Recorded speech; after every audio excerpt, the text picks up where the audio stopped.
कुछ स्वादिष्ट है बनाना तो playrecipes.com पे जरूर है आना। सेनापति की होशियारी। बहुत समय पहले की बात है। दक्षिण की ओर मगध नाम का एक बहुत ही संपन्न और खुशहाल राज्य था। मगध के राजा का नाम था विक्रम, जो कि एक बहुत ही सफल और शक्तिशाली राजा थे। वे बहुत ही कुशलता से अपना राज्य कारोबार संभाल रहे थे। चारों ओर राजा विक्रम की जय जयकार होती थी। राजा विक्रम एक महान राजा और एक बहुत ही अच्छे शासक थे।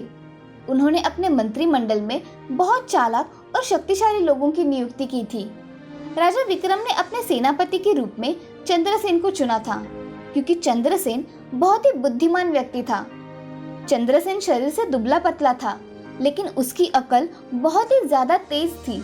इसीलिए राजा विक्रम ने उसे अपना सेनापति बनाया था।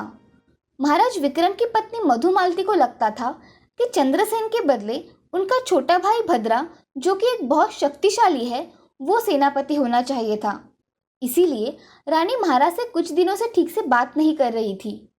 एक दिन राजा विक्रम के पूछने पर महारानी मधुमालती, महाराज, सभी जानते हैं कि आज तक चंद्रसेन ने कभी तलवार को हाथ तक भी नहीं लगाया है। जो चंद्रसेन आपकी रक्षा भी नहीं कर सकता, आपने उसे अपना सेनापति बनाया है। तो तुम्हें क्या लगता है मेरा सेनापति कौन होना चाहिए? महाराज, आप जरा मेरी भाई की ओर देखिए। मेरा भाई भद्रा, जो इतना शक्तिशाली है कि जब भी कोई उसे देखता है पहले ही डर के मारे हार मान लेता है। आपको भद्रा को ही सेनापति बनाना चाहिए महाराज, ना कि कोई ऐसे व्यक्ति को जो अपनी खुद की रक्षा नहीं कर सकता। वो आपकी रक्षा क्या करेगा? अच्छा, तो ठीक है, जैसा तुम कहो, लेकिन मेरी एक शर्त है। तुम्हारा भाई जो बहुत ही शक्तिशाली है, उसे एक परीक्षा देनी होगी। परीक्षा? कैसी परीक्षा महाराज? आपने जब चंद्रसेन को सेनापति बनाया तब तो कोई परीक्षा नहीं ली थी। मधुमालती, परीक्षा तो दोनों की होगी। उन दोनों में जो सर्वश्रेष्ठ होगा वही मेरा सेनापति होगा। इतना ही नहीं मधुमालती, इस परीक्षा का परिणाम तुम खुद हमें बताओगी। जी जरूर। सिपाहियों, सुनो, जरा चंद्रसेन और महारानी जी के भाई साहब भद्रा दोनों को बुला कर लाओ। सैनिक वहां से चला जाता है और थोड़ी ही देर में भद्रा वहां आ जाता है। प्रणाम महाराज, आपने हमें बुलाया? हाँ भद्रा, देखो वहाँ कुछ गाड़ियाँ अपने परिवार के साथ जा रही है। जरा पता करो कि वो गाड़ियाँ कहाँ जा रही है। जी महाराज। महाराज, ये कैसी परीक्षा है? रानी, इस परीक्षा का परिणाम तो तुम्हें ही देना है, इसलिए ध्यान से देखो जो हो रहा है। मधुमालती और महाराज उस गाड़ियों की ओर देखते हैं। भद्रा गाड़ियों के पास जाता है और उनसे कुछ बातें करता है। अरे भाई सुनो, जरा ये गाड़ियाँ कहाँ जा रही है, मुझे बताओ जरा। तभी उनमें से एक इंसान नीचे उतरकर, प्रणाम महोदय, ये सारी गाड़ियाँ उत्तर की ओर जा रही है। अच्छा ठीक है, तुम लोग जाओ। भद्रा दौड़ता हुआ महाराज और महारानी के कक्ष में जाकर उन्हें बताता है कि महाराज, सारी गाड़ियाँ उत्तर की ओर जा रही है। भद्रा, क्या तुम मुझे बता सकते हो वो कितनी गाड़ियाँ थी? महाराज, ये तो मैंने पूछा ही नहीं। रुको, मैं अभी पूछ कर आता हूँ। भद्रा फिर से चला जाता है और थोड़ी ही देर में वापस आता है और महाराज से, महाराज, वो 10 गाड़ियाँ है। और उनमें कितने लोग शामिल हैं? महाराज, ये तो मैंने पूछा ही नहीं, मैं अभी पूछ कर आता हूँ महाराज। अब मधुमालती महाराज से कहती है, महाराज, ये कैसी परीक्षा है? ऐसे तो मेरा भाई थक जाएगा और चंद्रसेन तो अभी तक आया भी नहीं है। तभी चंद्रसेन वहां पर पहुंच जाता है और झुककर महाराज को मुजरा करते हुए प्रणाम करता है। चंद्रसेन, तुम्हें यहाँ से जो गाड़ियाँ जाते हुए दिखाई दे रही है, जरा पता करके आओ वो गाड़ियाँ कहाँ जा रही है। जी महाराज। चंद्रसेन वहां से चला जाता है। थोड़ा वक्त बीतने के बाद भद्रा हाफते हुए महाराज के सामने आता है। महाराज, उनमें 20 लोग हैं। और औरतें कितनी हैं? महाराज, अभी पूछ कर आता हूँ। भद्रा के जाते ही चंद्रसेन वहां पहुंचता है और महाराज से, महाराज, वो 10 गाड़ियां है। चंद्रसेन वो किस ओर जा रहे हैं? महाराज वो सारी गाड़ियां उत्तर दिशा की ओर जा रही है। और चंद्रसेन उन गाड़ियों में कितने लोग शामिल है? महाराज उनमें 20 बड़े लोग, 20 औरतें और 15 छोटे बच्चे शामिल है। और एक सवाल चंद्रसेन, वो सब लोग उत्तर की ओर प्रस्थान क्यों कर रहे हैं? महाराज वो सभी भेड़ बकरियां चराने वाले लोग हैं। उनका एक कबीला उत्तर की ओर कब का जा चुका है और बाकी के लोग भी वहां अपनी भेड़ बकरियां चराने के लिए जा रहे हैं। थोड़ी देर बाद बहुत ही ज्यादा हांफते हुए भद्रा वहां पहुंचता है और महाराज को बताता है कि उनमें 20 औरतें हैं। अब तुम लोग जा सकते हो। भद्रा और चंद्रसेन वहां से निकल जाते हैं और महाराज मधुमती से, अब बताओ मधुमालती कि हमारा सेनापति कौन होना चाहिए? तुम्हारा भाई भद्रा जो बहुत शक्तिशाली है, या चंद्रसेन जिसमें शक्ति तो तुम्हारे भाई इतनी नहीं लेकिन बुद्धि कूट कूट कर भरी हुई है? मुझे क्षमा कर दीजिए महाराज, आज मुझे पता चल चुका है कि चंद्रसेन सेनापति क्यों है। आज के बाद ये गलती कभी नहीं होगी। महाराज और महारानी की अनबन अब बंद हो गई थी। महाराज और महारानी उस दिन से बहुत खुशी खुशी रहने लगे।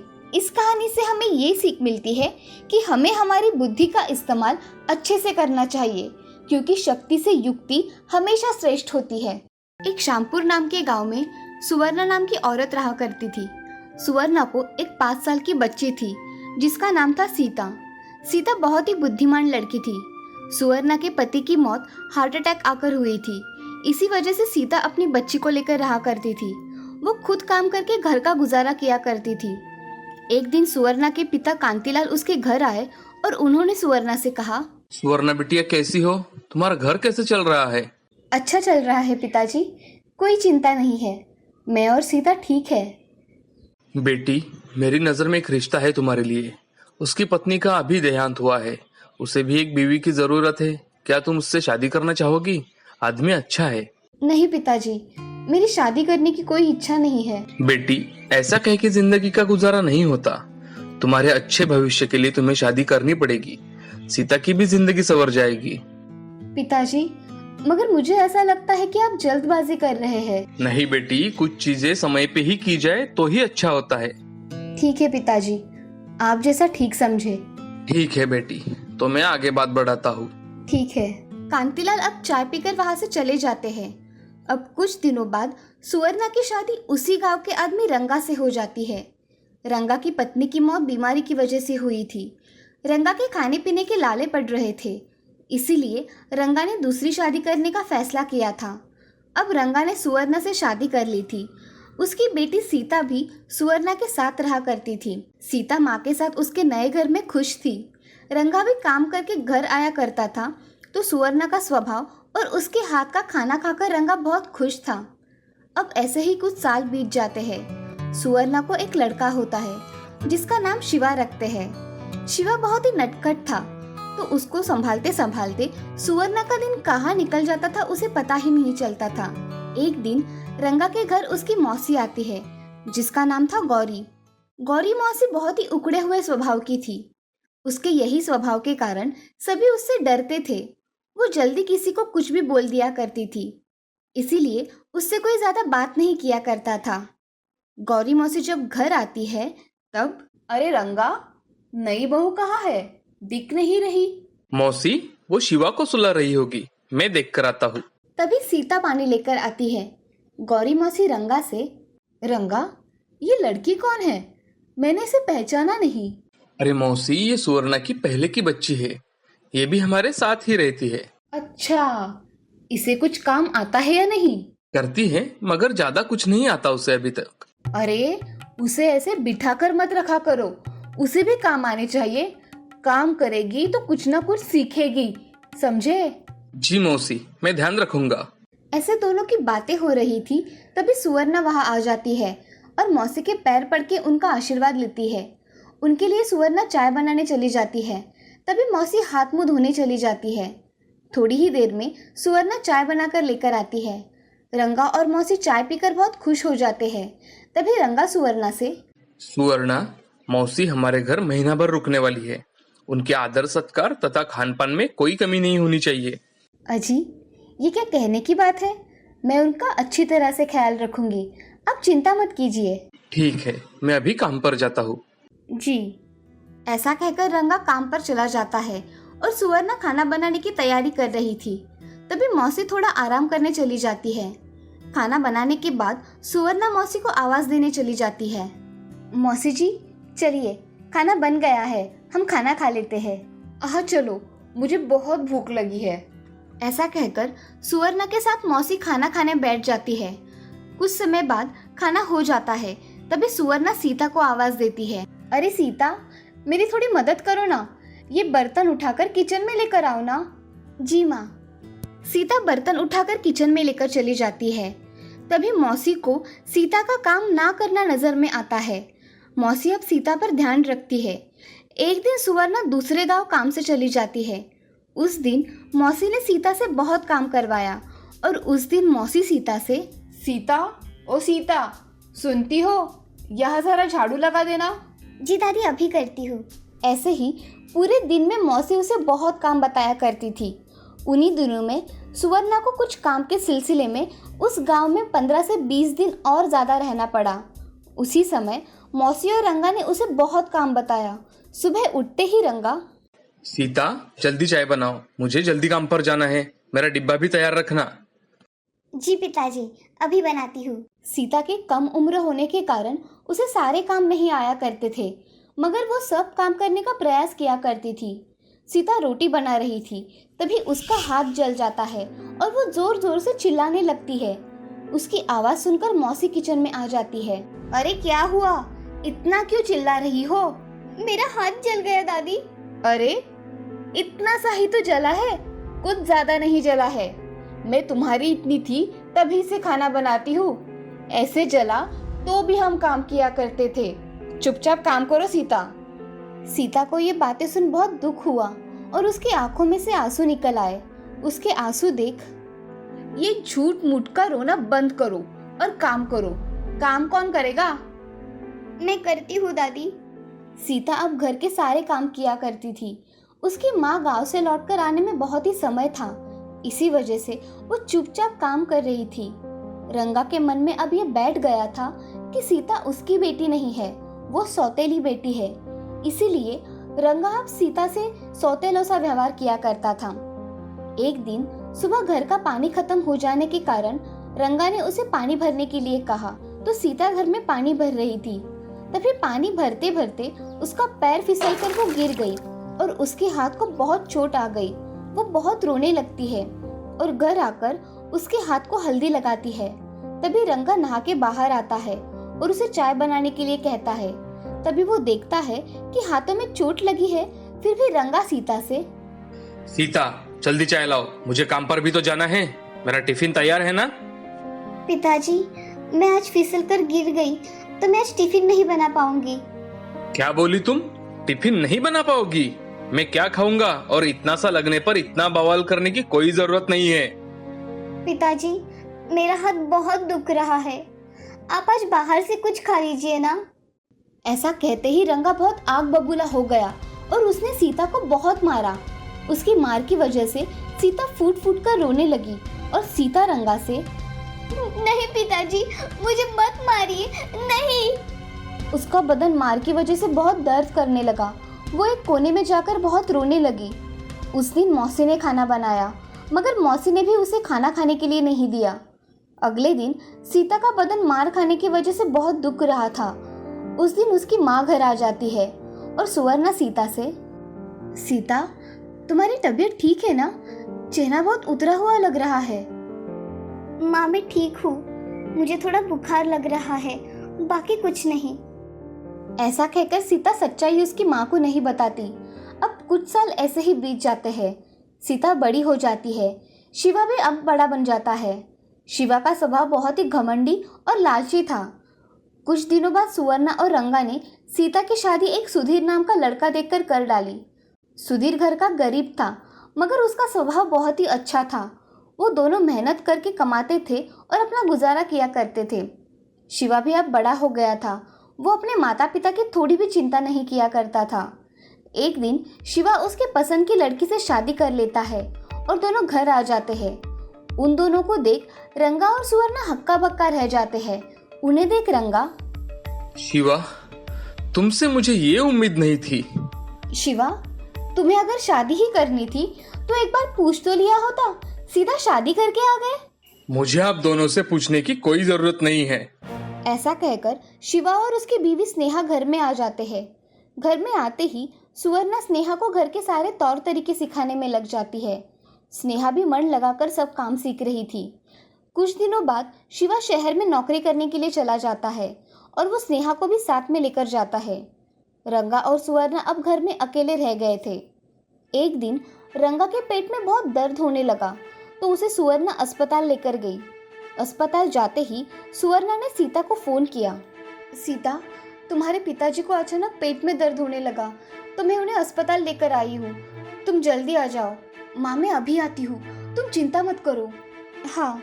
सीता को फ़ोन करने के बाद सुवर्णा ने शिवा को फ़ोन किया। शिवा से सुवर्णा, बेटे, तुम्हारे पिताजी के पेट में बहुत दर्द हो रहा था तो उन्हें मैंने अस्पताल में भर्ती कर दिया है। तुम जल्दी आओ बेटा। माँ, मुझे अभी एक अर्जेंट काम है, इसलिए मैं तो अभी नहीं आ सकता। तुम पिताजी को कहीं ना कहीं अच्छे अस्पताल में एडमिट करवा लो, ठीक है? बेटा, मुझे तुम्हारी बहुत ज़रूरत है, तुम थोड़ा समय निकाल के आ जाओ ना। अरे माँ, मैंने तुम्हें बताया ना, मैं अभी नहीं आ सकता। फिर भी तुम मुझसे कह रही हो कि तुम आओ। मैं नौकरी छोड़ छाड़ के नहीं आ सकता माँ, मैं नहीं आ पाऊंगा।